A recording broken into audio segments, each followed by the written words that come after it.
ஏன் பாவமே, ஏன் பாவமே, ஏன் பெரும் பாவமே.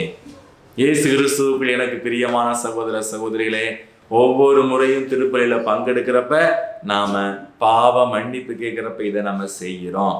ஆனா பல நேரங்கள்ல இதை பல பேர் உணர்ந்து செய்யறது கிடையாது. ஏதோ கடமைக்காகவும் சில பேர் மாறி அடிப்பதும் கிடையாது, மார்பில் அடித்துக் கொள்வது கிடையாது.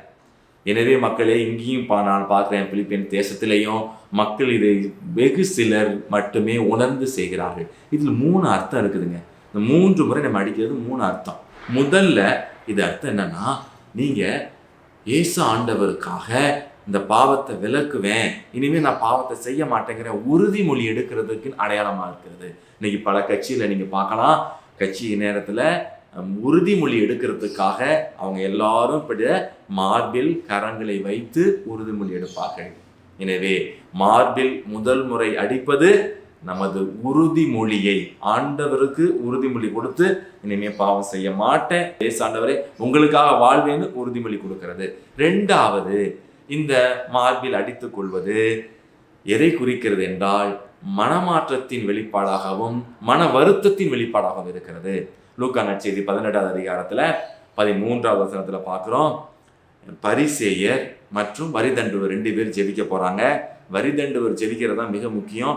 மார்பில் அடித்து கொண்டு, நான் உம்மை நிமிர்ந்து பார்க்க கூட தகுதி இல்லை என்று சொல்லி தனது வருத்தத்தை வெளிப்படுத்துகிறார்.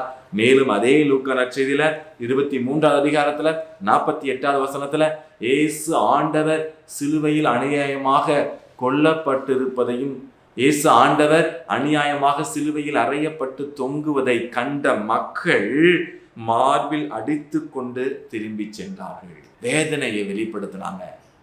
அதுபோல நம்ம கஷ்டம், நம்ம துன்பத்தை, நம்ம துயரத்தை, நம்முடைய பாவத்திற்கான வருத்தத்தை நம்ம மார்பில் அடித்து நம்ம வெளிப்படுத்துகிறோம். 2வது பாடம். 3வது பாடம், மார்பில் என் பெரும் பாவமே அப்படின்னு சொல்றப்ப நல்லா புரிஞ்சுக்குங்க, ஆண்டவருடைய இரக்கத்தை நம்ம பெறணும்னு சொல்லி 3வது முறை மார்பில் அடித்துக் கொள்கிறோம்.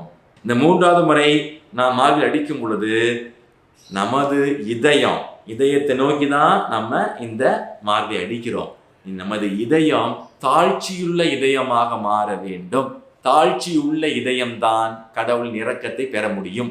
எனவே அன்பு நெஞ்சங்களே, இனி திருப்பலியில பங்கெடுக்கிறப்ப இந்த 3 முறை மார்பில் அடித்துக் கொள்ளும் பொழுது இந்த 3 பாடங்களையும் உணர்ந்து நல்ல மனமாற்றத்தோடு வாழ ஆண்டவர் உங்களை ஆசீர்வதிப்பாராக.